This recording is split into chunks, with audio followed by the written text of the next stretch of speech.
Willpower, Chapter 5, Determinative Will. The stage of determination is the fourth stage of the will process. Determination is defined as follows. 1, the act of terminating or bringing to an end, the state of decision. Also 2, strength and firmness of mind, firm resolve or resolution, and absolute direction to a certain end. The first definition indicates the termination or ending of the process of deliberation, the decision resulting from the process of deliberation. The second definition indicates the beginning of a new process, i.e., the process of impulsion toward voluntary action and the direction of that impulse. In the following consideration of determinative will, you will see that both of these stages are manifested by will passing through the stage of determination. You must remember here that in studying this subject, you are employing a method which may be stated as finding your definite purpose, and which is represented by the effort to answer the following questions which you have propounded to yourself. For what purpose do I wish to develop and train my willpower and to manifest it in action? In what direction do I wish to apply and employ it when I have acquired it? What is the chief end which I seek to accomplish and to attain through the possession of developed and trained willpower? You have subjected these questions to the test of the deliberative will and are now presenting them to the determinative will for decision and for subsequent positive action upon that decision. The process of deliberation cannot be arrived at the present time in absence of sufficient evidence to warrant an intelligent conclusion. Professor Halleck illustrates the act of decision following his deliberation concerning the summer resort previously quoted as follows. With reference to the summer result, deliberation does not end the voluntary process. The act of will is yet incomplete.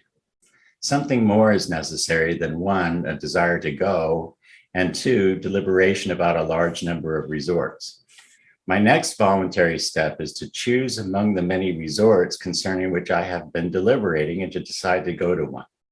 G satisfies my reason, for the place has sailing and fishing, good walks, few mosquitoes, and moderate charges. I then cut short the deliberation and decide to go to G. Decision is a termination of the process of deliberation. The illustration just quoted, however, ends with the performance of the first stage or phase of determinative will, i.e., the stage in which the deliberation is brought to an end and the decision made. Here, the individual says, I've decided to go to G. I shall go to G.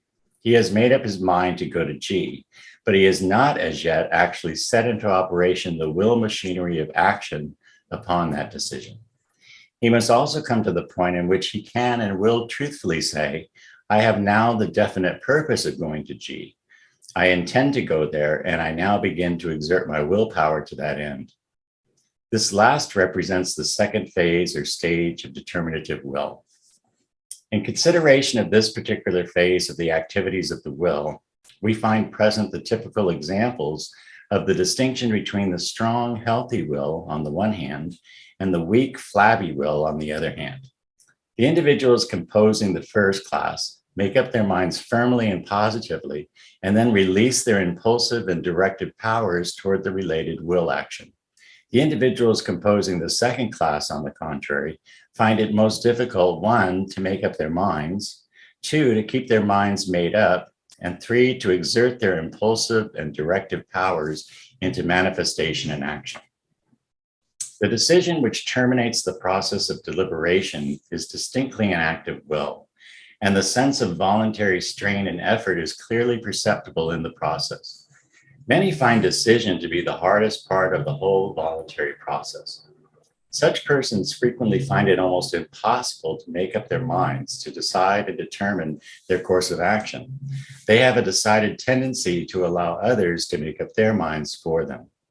Another large class is composed of persons who are in the habit of making up their minds in a flash, without due deliberation or exercise of judgment. Such persons frequently find themselves in trouble as the result of their hasty judgments, and often are required to expend considerable time and energy in their endeavors to rectify matters or to escape from the consequences of their ill-considered decisions.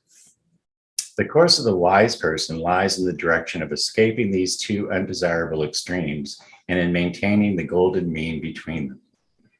Many persons who recognize in themselves the tendency to waver in making decisions and to escape so far as possible the real act of decision and determination have vainly sought the cure for their trouble in the conventional advice and platitudinous instruction concerning the use of the will in such cases. These persons have felt intuitively that there must be some scientific method based upon sound psychological principles which would enable them to overcome their handicap and serve to establish a new habit of making decisions and determinations. Such intuition is well grounded, in fact, for such a method does exist and will accomplish its object. In the following several pages, we shall present it to your attention. In most cases in which it is found difficult to arrive at a decision following the process of deliberation, the trouble will be discovered to lie in the fact that the emotional, intellectual value of the conflicting alternatives are too nearly alike to admit of an easy decision. When the full emotional, intellectual value of the alternatives is clearly perceived, then the decision is easy in most cases, for the weight is clearly on one side. In most cases, the choice is made almost automatically. It is axiomatic that the choice between the alternatives is quick and easy in the direct degree that their respective values are clearly and definitely known. In some cases, however, even the process of careful deliberation fails to reveal a preponderance of weight on either side, and the discovery of new attributes has served merely to raise both of the alternative courses to a higher plane of interest without bestowing upon either a greater proportionate weight. In such cases, the person is like the donkey who starved to death because he was unable to decide between two equally attractive haystacks. It is clear that if determination is to be reached in such cases, some new element must be introduced. The element of fixed standard. This new element to be introduced into the task of determination is known as the element of fixed standard, to which we shall now direct your attention. We ask you to consider carefully the following method designed to apply the principle of this added element, for it contains the secret of the correction of many weaknesses of the will and the key to the cultivation of prompt, positive, and certain decision and determination. The fundamental and essential principle of the fixed standard is expressed as follows.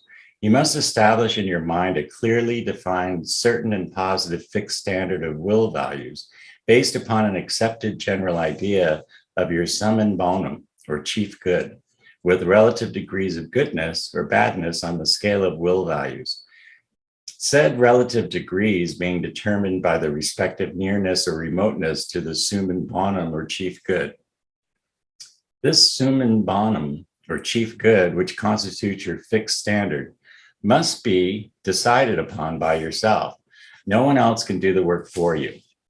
It must represent your sovereign ideal, your highest conception of general conduct and action, by means of which all special conduct or action is to be measured, weighed, or gauged. The term standard is defined as that which is established by authority as a rule for the measure of quantity, quality, extent, or value, that which is established as a rule or model, a criterion, a test. In the present case, your fixed standard is the accepted test, rule, or measure of will value. Your fixed standard may be modeled upon the character of some great person whom you wish to adopt as a model, or perhaps upon a composite character made up of the approved and esteemed characteristics of a number of such individuals. Or again, it may be the idea of some accepted adage, aphorism, or rule of conduct, which seems to embody your ideal of behavior and action, as for instance, the touchstone of positivity frequently referred to in our instruction, which is expressed in the test question, will this make me stronger, better, or more efficient? Or again, it may be some accepted statement of the general principle of ethical conduct and action, as for instance, the celebrated categorical imperative of Kant.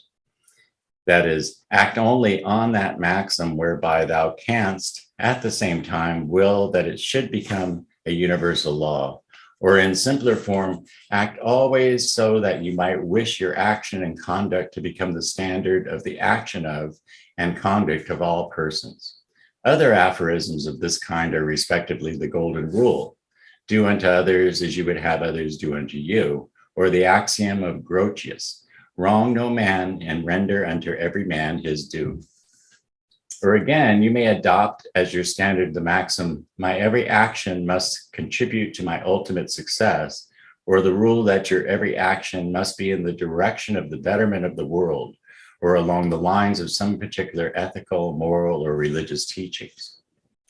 We have mentioned the above examples and illustrations merely to indicate to you the general principle involved, and not that you must adopt any of them. You may have some fixed standard of your own, which will far better suit your particular purpose. One purpose here is merely to have you adopt some fixed standard and not any particular one. The touchstone of positivity, so frequently mentioned in this instruction, however, may be adopted by you as a sound practical basis of conduct and action. For rightly interpreted and understood, it represents a very high ideal of practical philosophy.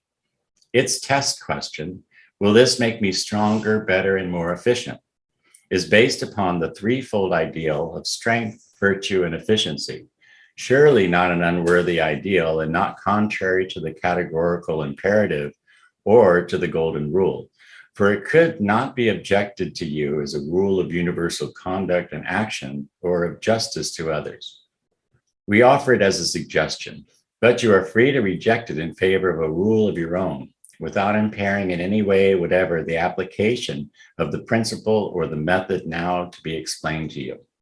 The adoption of your fixed standard will give you something with which to measure, weigh, or value any and all alternatives of action which are perplexing your determinative will. From it, you will build a scale or table of will values, a clearly defined and certain scale with which to measure, weigh, and value the alternative courses of action, which are constantly presenting themselves for the decision of determinative will. This scale or table of will values must be established as far as possible before the time of actual choice or decision. It must cover so far as is possible every probable demand upon you for a decision, particularly the general principle of choice involved in any special subject likely to come prominently before you. In other words, you must proceed to conduct your deliberation long before the time in which your course of action is likely to arrive, so that when the hour of trial comes, you will have your basis of decision and determination already firmly and positively made, and thus be able to announce it without delay, yet backed by the weight of your previous careful consideration. In this way, you really map out or chart in advance the course over which your will shall proceed on its future journeys, and thus escape the danger of the rocks and reefs which wreck the craft of the mariner lacking such chart. In your table of will values, you must have numerous degrees or grades of values. At the head of your list must appear your top values, certain principles of action or surpassing value to you, and which must always be dominant. These top values must represent conduct and action operating to secure results and consequences strongly in line with your fixed standard. Thus, if you have adopted the touchstone of positivity, your top values will represent actions and conduct which clearly and positively tend to make you stronger, better, and more efficient. Your top values must have an almost religious significance. You must be so inspired by them that a suggestion of your violation will cause you to become horrified and indignant. These top values must be regarded as something sacred and to be treated with reverence. At the other extreme of the scale, there must be bottom values, i.e., certain courses of action which must be viewed with loathing and disgust, and which, under no circumstances whatsoever, must be followed by you. You must firmly establish these bottom values and must keep away from the courses of action and conduct represented by them. There must be no flirting with them, no compromise with them. They must be regarded always as essentially evil and opposed to your real well-being and to your permanent happiness, satisfaction, and content. These bottom values must be to you what the devil has to the old-time Orthodox church people. There must be no compromise with Satan. You must always assume the attitude of "get thee behind me, Satan," to these bottom values.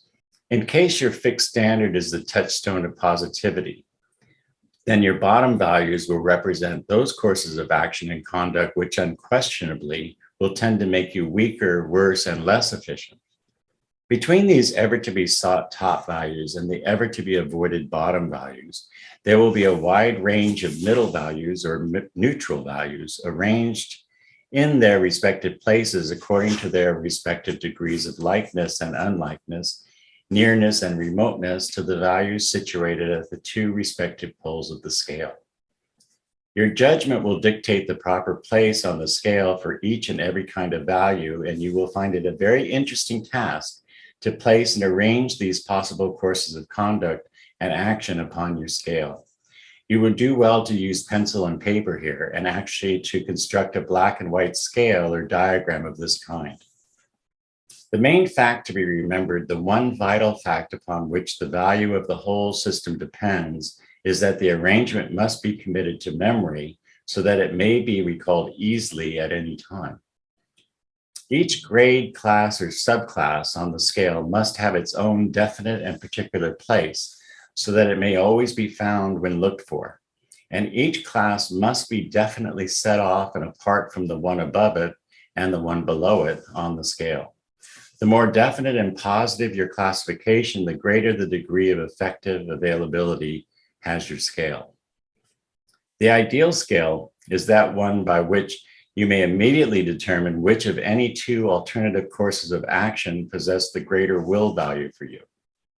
The nearer to this ideal you can come, the more effective will become your table of will values. A little active use of your imagination at this point will convince you of the wonderful service that a table of this kind will render to you. Think of being able to have a table of will values as all-inclusive, as infallible as is the multiplication table. You will find that it is as great an improvement upon the ordinary hit or miss method as the use of the multiplication table is an improvement upon counting off on your fingers. If you have gone properly about the work of building your table of will values, you will find that in the end, your top values will represent A, your strongest feelings, emotions, affections, and desires. B, subjected to the careful scrutiny, analysis, synthesis, and final judgment of your reasoning faculties. And C, tested by your highest ethical or moral principles and standards. In establishing your table of will values, your physical, mental, moral, and spiritual natures have participated. It represents the essence of your whole nature and character. When you find yourself confronted with two or more perplexing alternatives calling for decision and determination, you have but to apply to each of the alternative courses the following test questions. What place on my table of will values has this proposed course?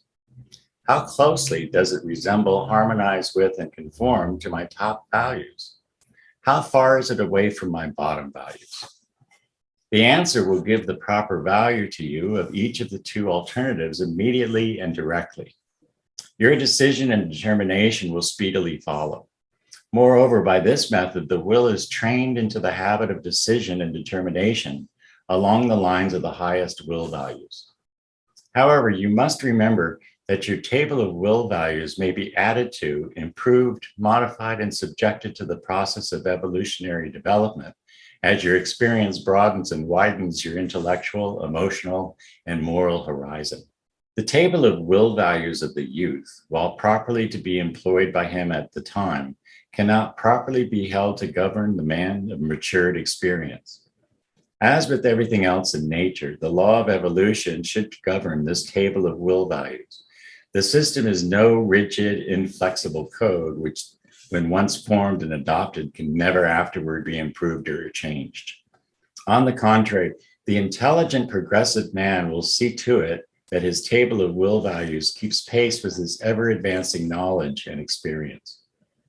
But here you should note two very important points of advice and caution concerning proper changes in your table of will values, which is one, Never change or modify your scale of will values, even under the influence of temptation or upon the suggestion of others interested in your decision, or when under the fire of opposition. 2, while your scale of will values remains unmodified and unimpaired concerning any decision or choice of a course of action, you should live up to it implicitly and positively. It must be strictly adhered to until modified in the proper manner and under proper circumstances, i.e., free from outside urge or temptation, suggestion, or opposition. The following additional advice concerning these points doubtless will be of assistance to you. 1, as we have said above, your table of will values should never be changed or modified while you are under fire, either of temptation, direct opposition, or the suggestion of others. All your changes, modifications, and evolutionary developments in your table of will values should be made by you when you are apart from and free from the direct influence just referred to. This because when under the direct influence of these psychological forces, your judgment is not always perfectly clear and your emotional nature often is agitated. Here is the rule. The changes and modifications, those amendments to your constitution of will, should be made only under the same or similar circumstances and with the same care, consideration, deliberation, and subjection to tests, which were involved when you made the decisions leading to the original formation of your table of will values, your constitution of will. By observing this rule, you will keep your feet on solid rock and will escape many dangers and unpleasant experiences. 2, again, we have told you that you should stand by and live up to your existing table of will values at all times. So long as your scale remains unmodified and unimpaired concerning any particular course of action, you should regard it as absolutely binding upon your will and judgment at the time. Any other course would lead you into that state of instability and uncertainty, of indecision and lack of determination, which is the mark of the weak and flabby will. Your table of will values represents the best that is in you, the best in the whole of your nature at any given time, and consequently, in the long run, it will be found to be by far the safest and the sanest guide to your actions and decisions. It represents you, yourself, in your state of calm and careful knowledge and decision, as contrasted with you yourself under the disturbing influences which shake your judgment and disturb the waters of your emotions. It represents the judgment of Philip sober as contrasted with that of Philip drunk. Note this distinction, however. Though the stubborn, bigoted man stands by his table of will values, he does not let the law of evolution play upon the same. He admits no new ideas, no new viewpoints, no new facts arising from changed circumstances. The man of true firmness and stability of will, however, while likewise standing firmly by his table of will values, nevertheless always is willing and anxious to keep up with the times in his table of values, and he is always working to improve its quality under the proper conditions. While both men stand by their table of will values as they exist at the time on all occasions, there is a difference as wide as the distance between the poles manifested in their respective methods. In one case, the code is petrified and rigid, while in the other it is flexible, alive, and subject to improvement under the proper conditions. The man who really is firm is fixed in purpose, but he is willing to change his position when his purpose is thereby served. The stubborn man, however, is fixed only in position. He sticks to his position even if his purpose is imperiled and destroyed thereby. Note the distinction. The above stated 2 cautionary rules will be found to work out well in practice in the long run, the few exceptions or apparent exceptions serving principally to emphasize the general rule. There are but very few cases in which those rules will not prove to be the formula of the wisest and sanest action and conduct. If you have exercised due care in building up your table of will values, the exceptions to these rules will prove to be remarkably small. So small, in fact, that they may be said not to count in the sum total of your experiences. This system, based upon the table of will values, is not nearly so arbitrary as it may seem at first glance. Inasmuch as your table of will values has been built carefully and as carefully passed upon in final decision, it represents the best in your emotional being, your intellectual being, and your moral being. This being so, it follows that in living up to those highest reports of your whole being, and in avoiding that which is reported by your whole being as being low and unworthy, you are living up to that which is the greatest real and permanent value to you. You are being true to yourself, and according to good authority, in doing this, you are also being true to all other men. Establishing a conscience of will values. If you proceed with proper earnestness and determination in the work of building up and establishing your table of will values based upon your chosen fixed standard, and then proceed to apply the standards of that table honestly and conscientiously, then before long you will find that you have established what may be called a conscience of will values in your subconscious mental being. This new conscience will grow strong and will soon manifest itself as strenuously and as efficiently as does the more familiar, ordinary moral conscience with which all of us are more or less familiar. The newly awakened conscience of will values, existing in the subconscious regions of your being, will sound the alarm bell when you are in danger of violating the principles of your fixed standard and of failing to observe your top values. It will render you uncomfortable when you are not living up to the requirements of your standards. It will impart the feeling of a warm glow of satisfaction when you comply with the principle. The man in whom this conscience of will values has been awakened is blessed. He will have a something within which will keep his feet on the right path and which will warn him from straying into the bypaths which beset the road of attainment. And thrice blessed is he who, having this conscience, acquires the habit of steadfastly heeding its warnings and obeying its orders. This section of this book should be studied in connection with the one immediately preceding it and the one immediately following it, for the three sections are closely related in subject matter, and the instruction in each blends very closely with that in the two others. In the present section, we have considered merely the first phase of the determinative will, i.e. the phase of decision or making up your mind. The consideration of the second phase, i.e. the phase of firm resolve or resolution or absolute direction to a certain end, will be carried over to the section immediately following the present one, i.e. the section dealing with voluntary action. The reason for such division of the subject and such blending of the two phases of will action will become more apparent to you as we proceed.